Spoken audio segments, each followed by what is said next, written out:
damn thing on the road. Oh, you have no idea. Shit, guys. What? Nothing. Never mind. This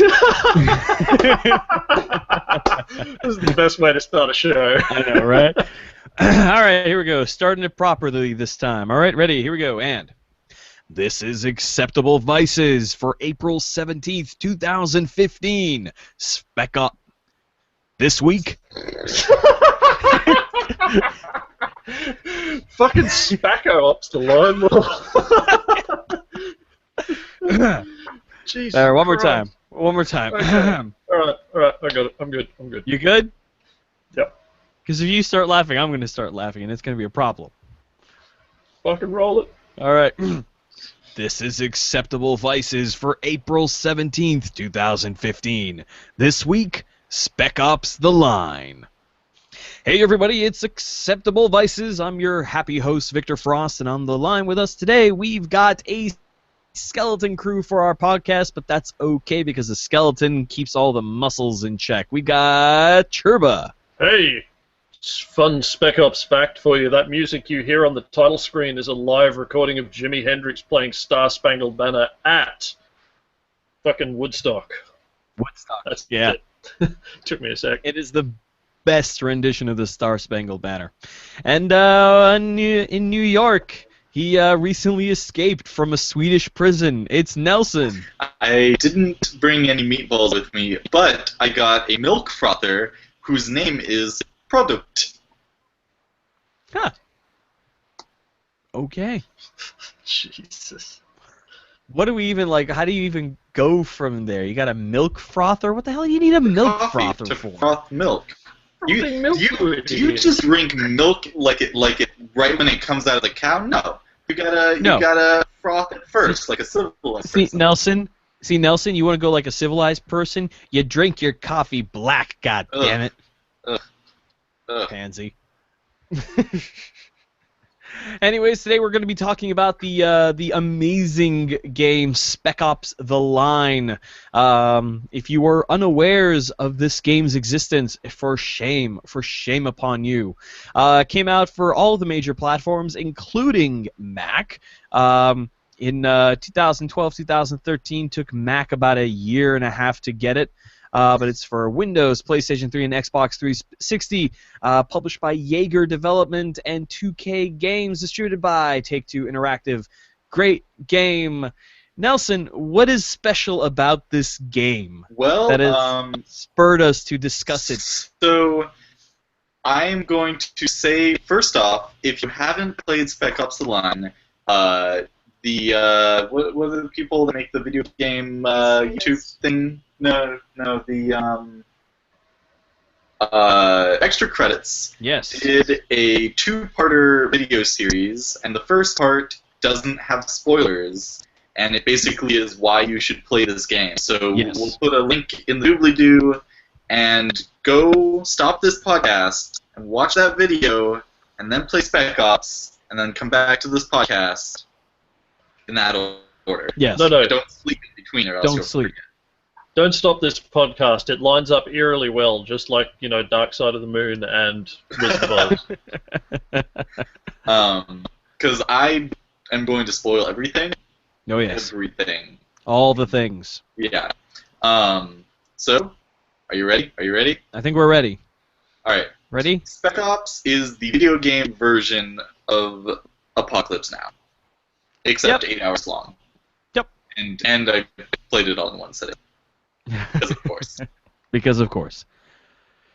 No, now, Nelson, you replayed it to refresh your memories for this show, right? Not for the show, but I have replayed it recently. Oh, okay.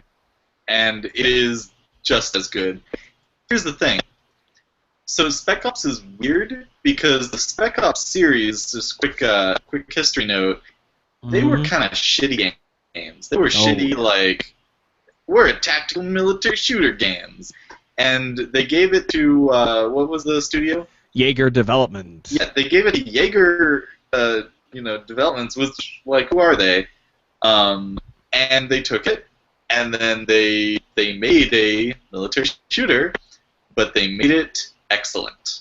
Yeah, I mean, the before Spec Ops: The Line, the Jaeger development only put out 2 games. It was Jaeger and Aerial Strike Low Altitude High Stakes, and those were both flight simulators. Yeah. So, I mean, if you want to know what games they weren't- did after that, they also did Dead Island 2.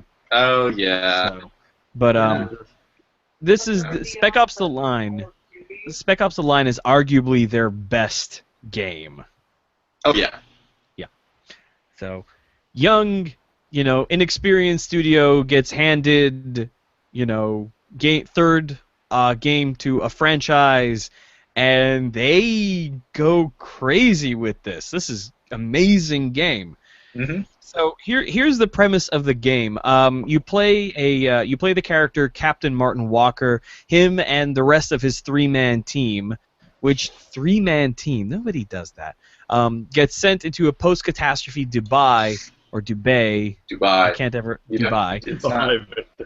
What? I don't know. I keep on mixing it up. I thought Dubai is the default, but I swear someone told me that it's Dubai. And it's probably the same They thing. were. I don't know.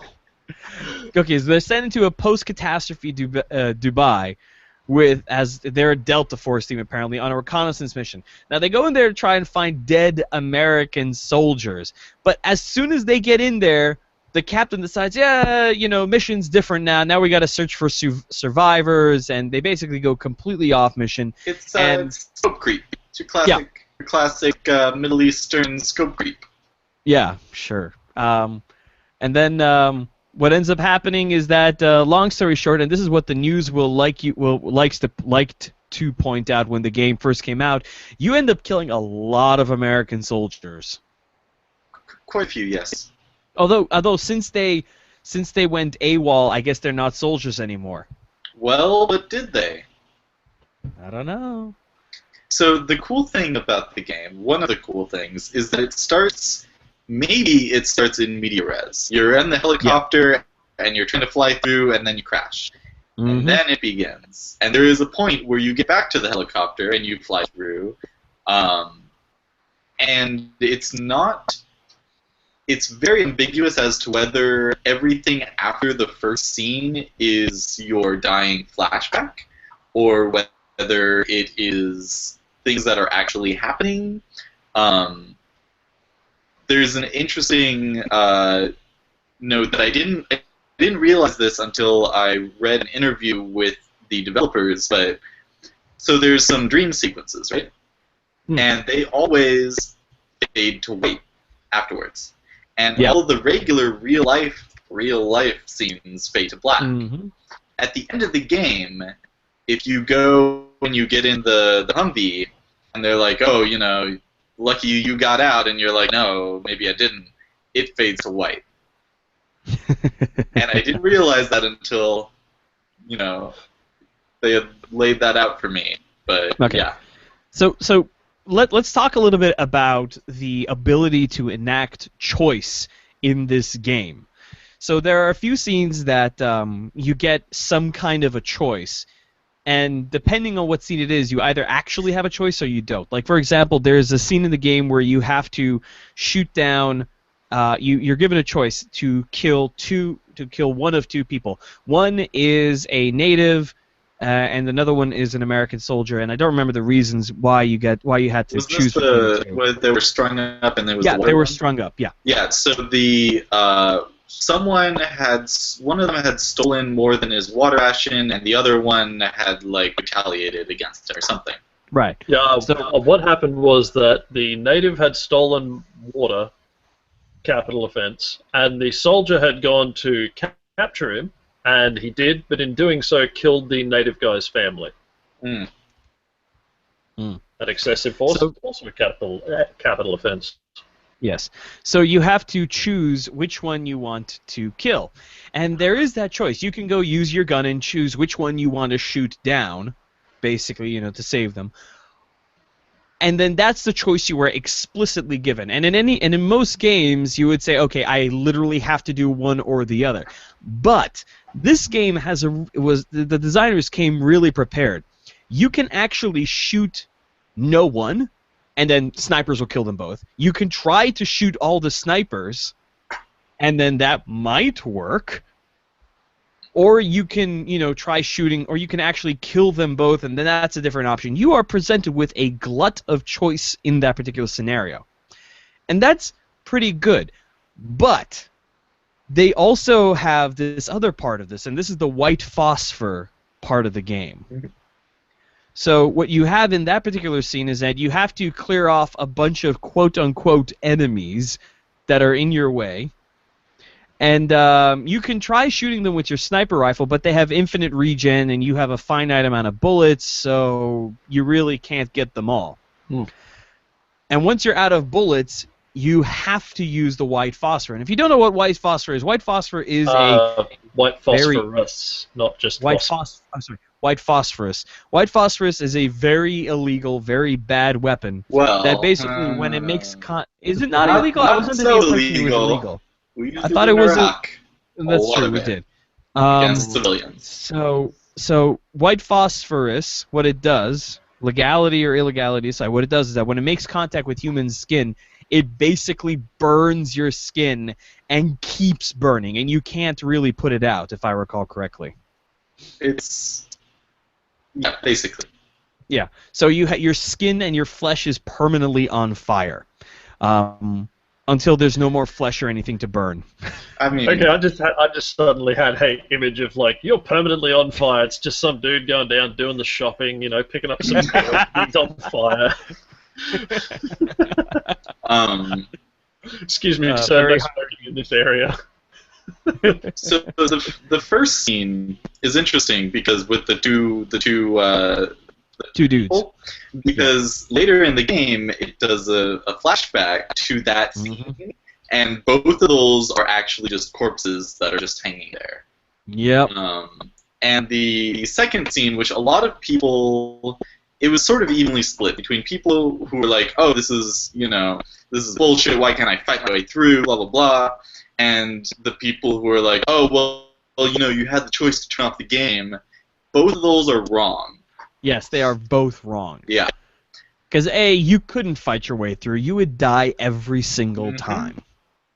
And if you shut down the game, well, that's like saying, well, I don't want to deal with this hard choice in real life, so I'm just going to kill myself. Yeah, So it's not really a choice. I mean, it is a choice, but not really. It's a choice outside of the context of the scenario. And I think it's a meta choice. That makes it a lot cheaper of a story beat in the game, simply because the game later on drills into you. No, this is your choice. You did this. You are the one who chose to do this. And it's like, no, I fucking didn't.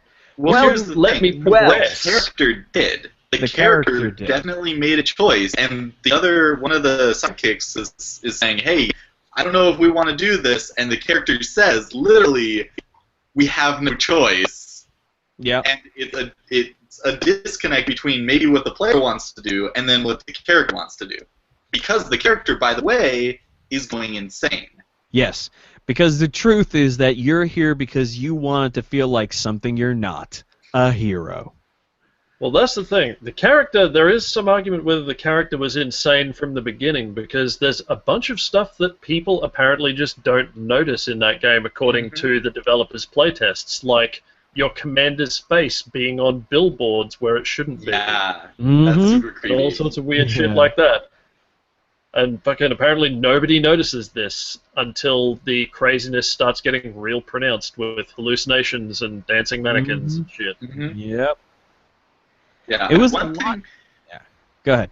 Oh, I want to talk about the mechanics of the game a little bit. So it's a third-person cover-based shooter, right? And it's a passable one. It's not great, but a lot of reviews and a lot of people that have gone into depth about this have sort of written off the mechanics as sort of like the vehicle to get you to, commit these atrocities.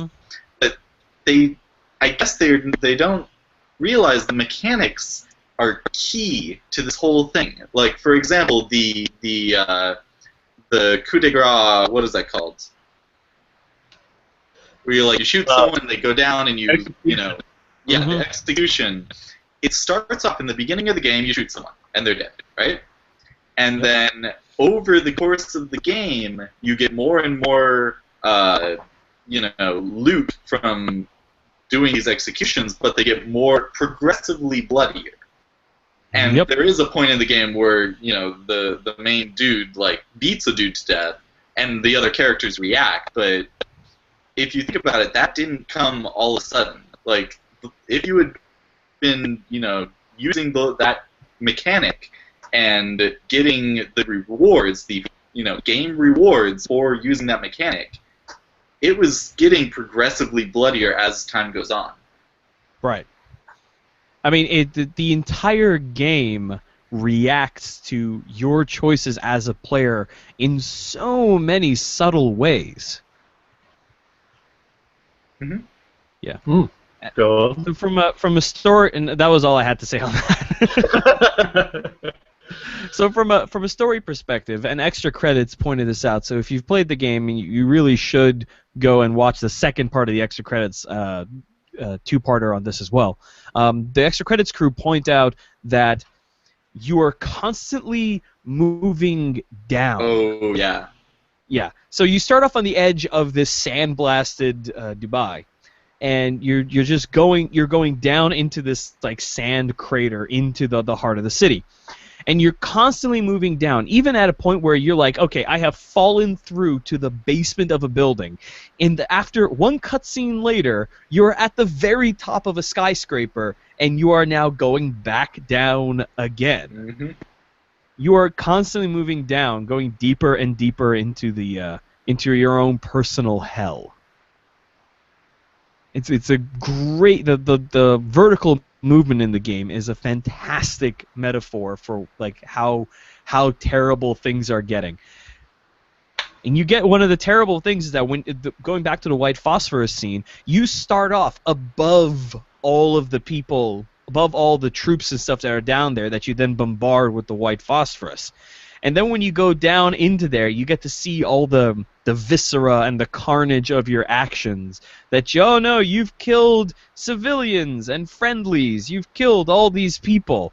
I don't know about you guys, but after that scene, after the save point of that scene was over and it was all done and everything, I paused the game and I had to go for a walk. I didn't pause the game because I'm a cold-hearted bastard, but I was like, oh, geez. And then after, when they did the callback to it with the painting of the woman, that is when it hit me. Yeah. I don't know, it hit me harder the first time I played through the game, but the second time I played through, I'm like, I'm going to try and do other things, and I tried literally every other possible thing I could do. And then as soon as I realized I was being forced into that choice, if I wanted to continue the game, I was just like, well, I had absolutely no option on this if I wanted to continue playing the game I paid for. So, then I was just like, yeah, okay, if you're going to force me into it, well, whatever. But the first time, no, it hit me pretty hard. Some people might contend that they were also forced into committing atrocities. I mean, here's a bit of the... These people here's a do bit of not a commit dialogue atrocities from that against scene. people who don't fucking exist. Right. So here's a bit of dialogue. Here's a bit of the dialogue from that scene, and it really goes right into this. It goes Lugo, Walker, Lugo, Adams, Lugo, Walker. So it goes, you're fucking kidding, right? That's white phosphorus. Walker goes, yeah, I know what it is. You've seen what this shit does. You know we can't use it. Adam turns to Lugo. He says, might not have a choice, Lugo. Lugo says, there is always a choice. And Walker says, no, there's really not. Mm-hmm. It's pretty blatant. And then they go, and then after that very scene, they go, this is your goddamn fault. This is your fault, goddammit.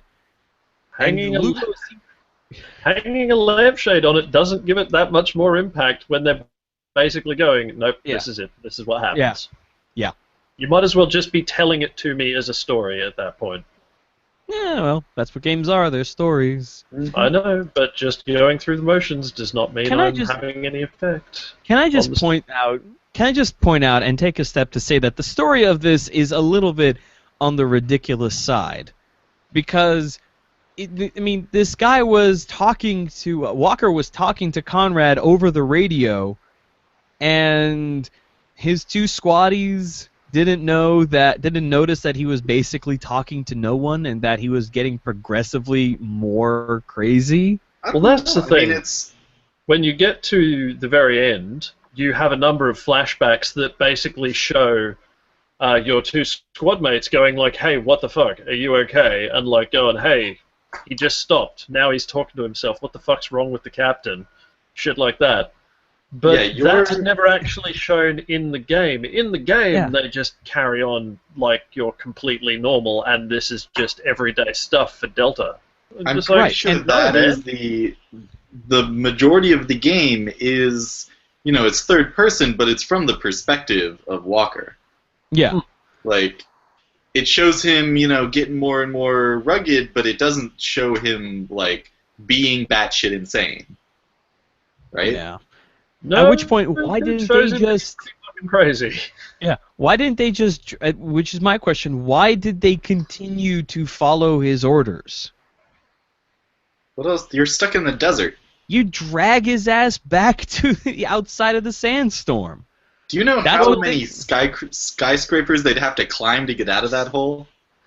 To be fair, they do carry on like, oh, hey, you made us this, you made us do this, you made us into killers, rah, rah, rah, rah. When in reality, they probably should have gone, hey, sir, no, fuck you, when he went off mission. Which is like fucking 5 minutes into the game. They should have just gone, exactly. no, get fucked, we're out, peace. Yep. We're not going off mission for your fucking personal bullshit. Mm-hmm. Off mission and many, many, many illegal orders. Well, the thing is, it's no more crazy than like the plot of Apocalypse Now, though, right? Like, think about it. Think about that does how not off mission they went. Just because there's precedent for it does not make it a better story. They do kind of acknowledge it, but it's like the point where they're complaining about it and trying to, throw blame on him is the point where it's starting to become quite obvious, where it's like they're perfectly happy to follow along, breaking orders and everything else. It's only when they start getting, when it starts hitting them what they're doing, that they start trying to assign blame to someone outside of themselves. They're as much to blame as you are, really. Mm-hmm.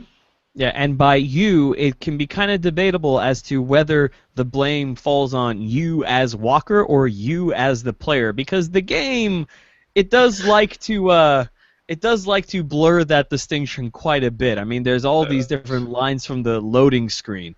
How many Americans have you killed today? There's Not no enough. difference between what is right and what is necessary. They're still shooting at me, so clearly not enough. If you were a better person, you wouldn't be here. Mm-hmm. Oh, here's my favorite one. Cognitive dissonance is an uncomfortable feeling caused by holding two conflicting ideas simultaneously. The U.S. military does not condone the killing of unarmed combatants, but this isn't real, so why should you care? Yeah, they're trying to make a commentary, but the commentary that they're making isn't as much... Actually, no, it is, look at what you were doing, isn't this fucked up? But they're also kind of... The primary commentary is not that. The primary commentary they seem to be trying to make is, hey, look at all this shit's fucked up. Don't you think you're fucked up for doing all this fucked up shit? And the answer is, no. It's not fucking real, mate. This is no more fucked up than, fucking pretending to be a giant orc clubbing the shit out of people, or, Fusro-dawing villagers halfway across the countryside. That's pretty fucked up. Or pretending to be like, a fucking rail baron in the Midwest, fucking charging through Native American lands in your horrible desire to progress across the country and make money.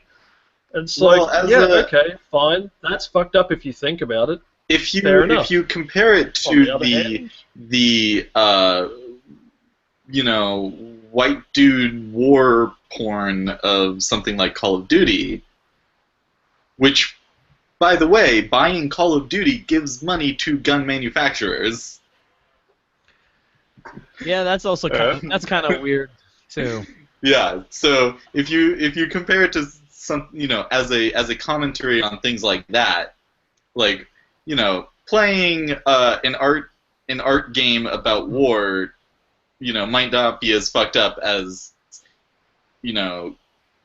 contributing to that kind of culture. No, I think you're mistaking what I'm saying here. What I'm saying here isn't quite that. It's more just saying that their commentary would be a little more impactful if their commentary wasn't so far up its own arse about making a commentary on this.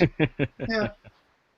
I mean, that's the problem with a lot of anything with a message gets preachy.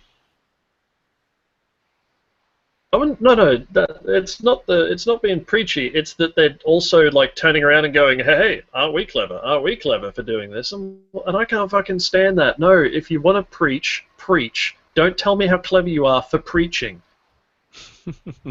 Yeah. I didn't get that much of that from it. Yeah, I didn't get that either. A little bit. But I got the preachiness, but it didn't. It felt like everything it was saying was trying to make you realize everything else it's saying.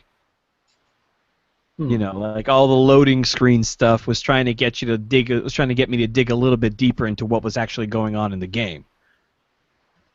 I mean, my moment of, oh shit, this game is trying to tell me something happened at that white phosphorus moment. And then I was like, blinders off, can see. They're trying to give me some sort of message here.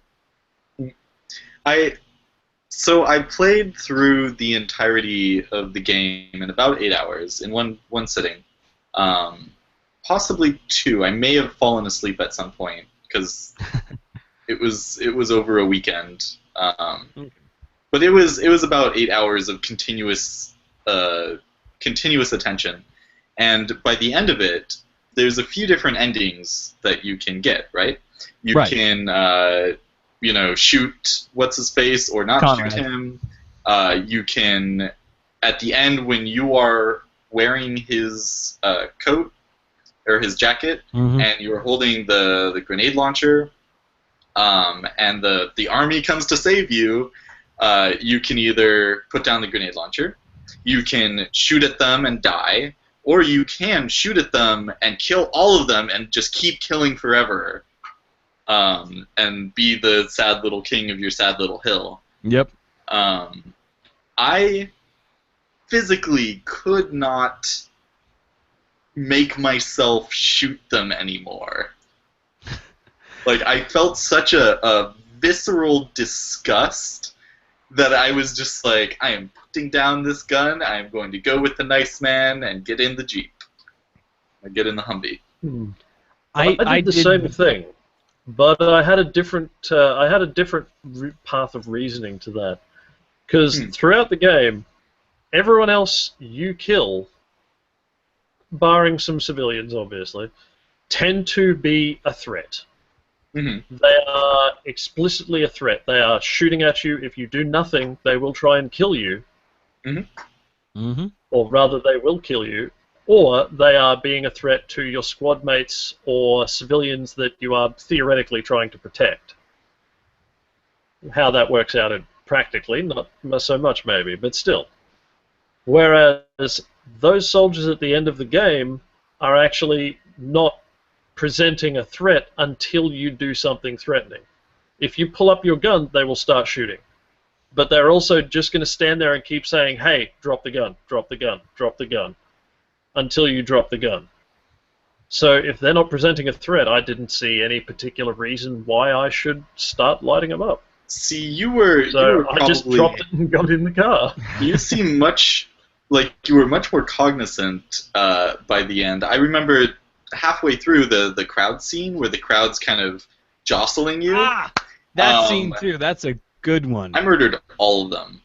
Oh, you what? I didn't even think. I tried to push through, and they jostled me back, and someone threw a rock, and I just mowed them down. I really? didn't even consider, I shot up into the air. I didn't even consider that was an option. See, that's what I mean when I said earlier. The designers got the options like all kinds of figured out in here. That's really cool because game logic. Okay, I can't get through them. I have gun, ergo must shoot. That's like gamer logic. But if you shoot up into the air, they'll fucking scatter. I went the other way, but not intentionally. Because what happened was I tried to walk through the crowd. Some guy pushed me back, and I basically went, well, fuck you, and walked over and punched him back. And then the crowd all just started tear-assing off into the distance because my squad mate started firing into the air at this point. Yeah, I mean, they got this. They did a good job, picking for alternative solutions to these problems that, they present the players. I was going to say something, but I forgot because that got me kind of distracted. Oh yeah. So for the end scene, I went like I was somewhere between Nelson and you, Churba. I was like, I don't want to kill these people. I'm just so tired of this. And they're not threatening me, so I don't really have a reason to do it. That was the first time. I went back and played again, and I murdered all of them just to see if I could, because I know they would try to kill me if I started shooting at them. No problem. Got all of them. So actually, I was just looking down at my notes here, and I remembered something that Nelson said before about the dying dream theory. I literally have a note that says, "Oh, this is the fall that will play into the inevitable he's dead all along theories." Yeah.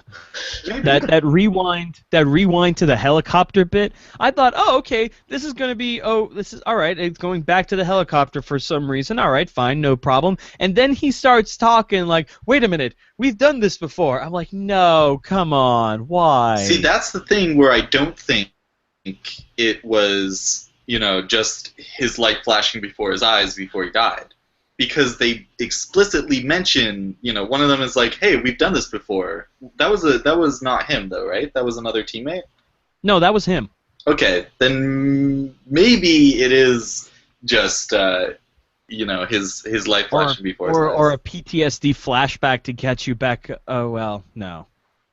I don't know. That wouldn't make sense.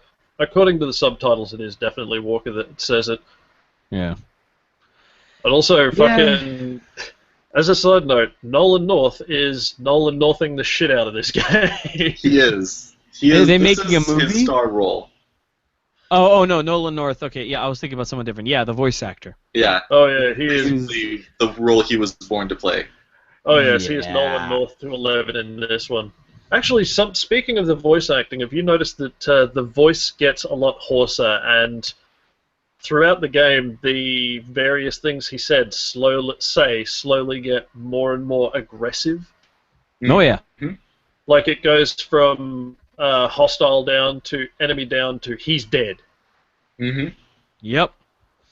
And then even that, that's by the middle of the game, like before you start openly going crazy, as well. That you're already getting fucking hyper aggressive with people.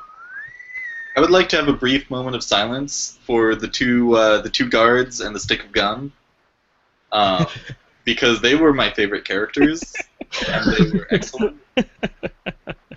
And the fact that they were there for like 10 seconds, and they still, like, I don't know what any of the other characters' names are, but I remember those two, and they were excellent. And I really wish we had more games that played up that kind of thing, like the henchmen, like when you're sneaking around in No One Lives Forever. That was one of the best experiences I had in the 1990s. Yeah, man. Like having your NPCs just have like random side conversations that don't pertain to the mission is an important part of fleshing out your world. Yes, it's called flavor text, and games need to put more effort into it. There was an interview with one of the lead writers of, I think it was an interview with one of the lead writers of Call of Duty, and they were saying that they purposefully had to cut out so much flavor text because,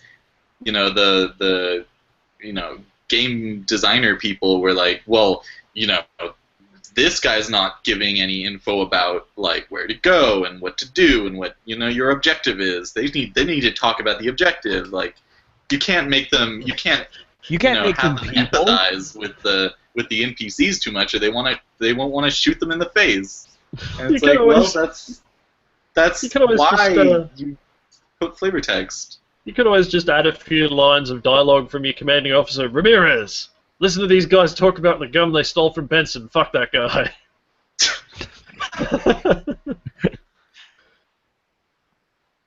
Yeah, I mean, there's a lot of like even like in Halo, where they don't have a ton of flavor text type stuff. There you do get like the random interactions between the couple of NPCs here and there. I think flavor text is important. I mean, hell, this game went through the trouble of like having that part of the battle where you have the what's his face, the radio guy, the Robert Darden, the radio man, giving you like backstories and some of the people. That guy had a kid and that guy had a wife and 2 kids. All that stuff. Well, to be fair, I think he was taking the piss because he was like, hey, he's got a wife and 2 kids. Maybe. I don't actually know that guy. Like, he makes it reasonably clear that he's making at least a fair amount of that up, just to try and make you feel bad. Just to mess with you. Yeah. Though he does have very good taste in music. I applaud you. Yes, he does. I applaud you, Robert. That was like some of the best music for those kinds of situations. It was great. Like fighting through the TV station to Hush by Deep Purple, that was sick. Mm-hmm. Yep. So overall, I think it's pretty clear that we do highly recommend people to play this game. If you're listening to this and you haven't played the game, you should still play it anyways. Yeah. I mean, we may have spoiled a whole bunch of the game, but nothing will replace the experience of actually playing through that madness. Mm-hmm. Spoilers don't really matter so much as the experience itself, because with something like this, even the spoilers that we've given here can't really ruin that experience, because there's still so much more. No. We're not going into depth. This show would be fucking 2 hours long if we went right into depth. Yeah, if you do want to go into depth, and you are a nerd... there are people who have written academic papers on this game. You can go read them. Yes, there is a critical reading of Spec Ops: The Line entitled "Killing is Harmless." It is like $5. We will put a link in the doobly-doo. It is really, really good and goes into a lot more depth than we have. And I highly recommend people pay the money because the author, Brendan Keogh,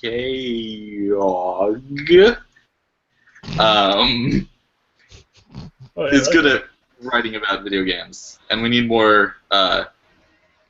Ethical game journalists. Yeah.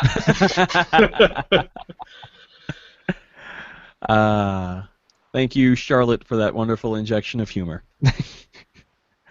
But yeah, and I mean, if you want to see a whole bunch of Redditors in a philosophical circle jerk, there's always, Googling what their opinions are about it. Which there's also literally all of Reddit is what their fucking will is. Yeah, it's true. It's true. All right, so I think that was a decent show. So guys, do you have anything you feel like plugging? Or are you just crazy and hallucinating the whole thing? Oh. I shall get my top and spin it. Okay, also, here's a question. When you guys were cruising through the white phosphorus aftermath, like any one of them, because there's multiple occasions where it happens, it's just only the one where you're the one doing it. There's always people crawling around in pain and burning. Did you guys shoot those guys? Yep. I did, yes. Yep. Absolutely. Mercy kill. Yep, and I also I don't remember if I mercy killed the enemy commander that was trapped under the burning truck once, but I think the first time I played through I let him die. No, I always opted for the mercy kill. Yeah, he was not a good man. That's true, He but was nobody a very deserves bad to man. burn like This that. is true. Yeah. Yeah. Burning is the most painful way to die, short of Yes, like I mean- some weird chemical burn or something. If I had the option, I would have pulled him out and let him live with the horrors that he had done. But I didn't have that option, so I I don't might as well think- just kill him. I don't think he was very. What's the thing that Catholics are? Repentant? Yeah. Masochistic? um. I used to be a Catholic, I can say that. It's not racist. Okay. So we got some links in there. So again, do you guys have anything you want to plug, or should we wrap this up? Play Warframe? Okay.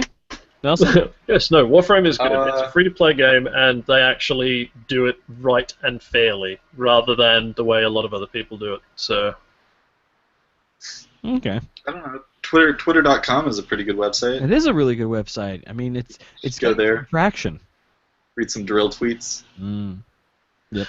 I'm actually a little bit annoyed at fucking Reddit and Twitter at the moment, simply because, well, you remember Lazar Anderson, archery guy? Well, there was a lot of people went and debunked his fucking nonsense claims and basically said, look, Indeed. he's just a trick shooter. He's impressive because he's a trick shooter, but don't worry about it other than that. Mm-hmm. And then he came out with a response video recently, and of course Reddit and large portion of Twitter basically turned around and started attacking just one critic because she was a woman who dared have an opinion on the internet, and that made her bitchy and, you know, nasty and everything else, whereas all the dudes who fucking laid into this guy much more savagely, nothing.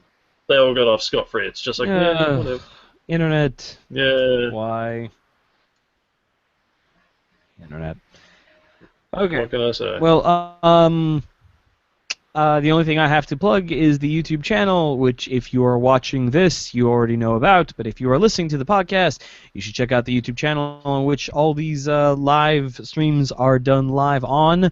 And check out some of the other videos. Check out the Steven Universe Universe videos. Those I'm pretty proud of, and they're pretty good, and they're monetized. So watching those puts money in my pockets. But don't watch it because of that, because that's unethical. But that's that, I suppose. So there it is. That's Acceptable Vices, episode 5, Spec Ops: The Line. All right, we'll see you guys next week. Bye. Bye. Wait a minute. Jerba, say bye to the nice people. What? We can't see them. I've told you this before. I didn't say we'll see them next week. I said I'll see you guys next week. I was about to say you You can't as see me either, and then I realised we have a Hangouts window open the side. Shit. I've been There you go. humble with no old fucking show. Well, how? But yeah, oh shit. Bye. Bye. All right, Bye.